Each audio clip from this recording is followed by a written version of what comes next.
When you see a large-scale search effort like we did last week for two missing children in Pictou County, you can see it's a major undertaking. But some involved in these searches are calling for changes to make it possible for them to keep doing their work more effectively. Kevin MacLean is the president of the Colchester Ground Search and Rescue Association. Mr. MacLean, why do you have funding concerns when it comes to search and rescue? I'd say because we're not really well funded, at least not across the province. I happen to be on a team that is recognized by the municipality in which we reside. That's the Colchester area, where the municipality of Colchester County and the town of Stewiacke recognize the services we provide as essential. So our team is one of the better funded teams within the province, but that's not the case with most of the other teams. There are a total of 23 teams in the province, and funding is generally lacking throughout the province for the GSAR teams. And so, from best you know, how underfunded do you feel they are?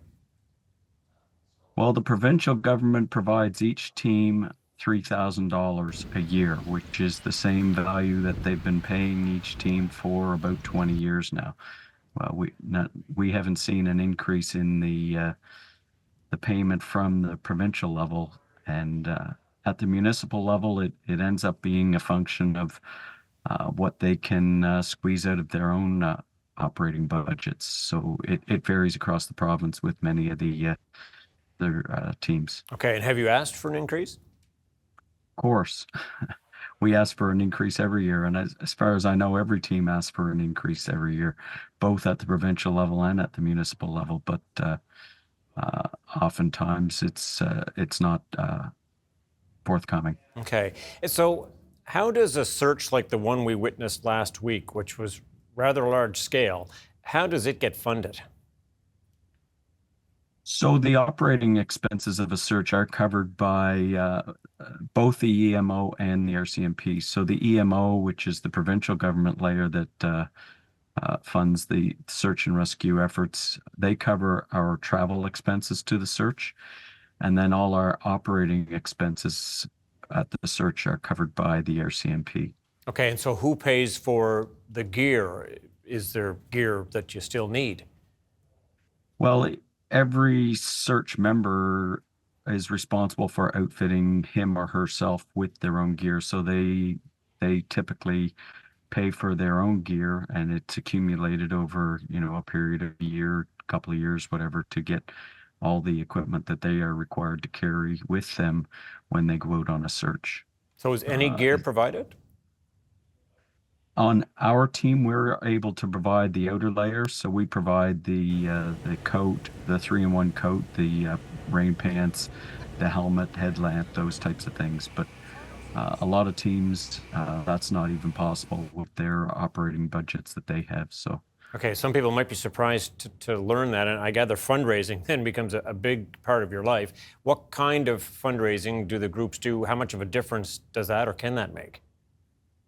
We typically budget in the order of $20,000 to $30,000 a year that we try to raise through fundraising, and we'll do various things like traffic control, parade marshaling, volunteer work within the community where we can be funded.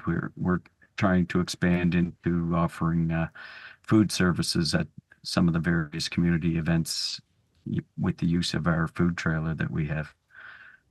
And so in terms of training, how extensive is the training? How much funding is required for that, or what would you like to see in that regard?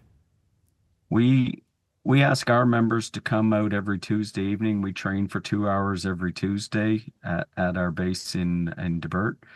But we also have special training options on weekends throughout the year.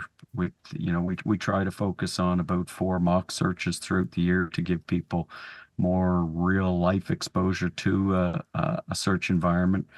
And then we will also have other training events that go on the weekends. So it ends up being fairly extensive in terms of the hours that we ask our volunteers to to participate in the training that we're offering, and also the people that are organizing the training are putting in some extra hours to have it ready to deliver when our volunteers show up.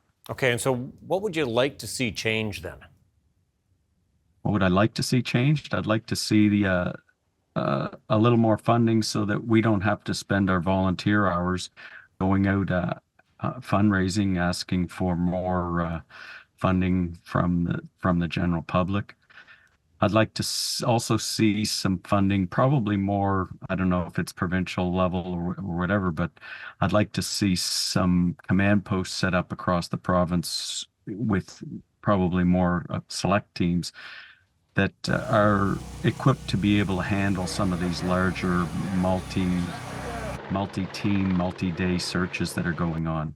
Not every team of the 23 teams have the manning and the resourcing capabilities to manage those level of searches, but I'm thinking, 3 or 4 more additional command centers that could be expanded in times of need to be able to handle these larger searches would be a nice bonus for the effort across the province. Okay, and just quickly before I let you go, this latest search was the first time involvement of the new Nova Scotia Guard.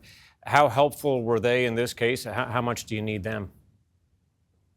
I would say the Nova Scotia Guard was helpful in that it allowed us to free up some of our trained members to be able to do more searching. So they took on some of the roles like traffic control and parking and some transportation type responsibilities, which allowed us to free up some of our trained searchers to be able to go back in the woods. So from that regard, I could see it adding some benefit yet. Okay, we'll have to leave it there, Mr. MacLean. Thank you for all you do. All right, you're quite welcome, and thank you for the chance to have this chat today.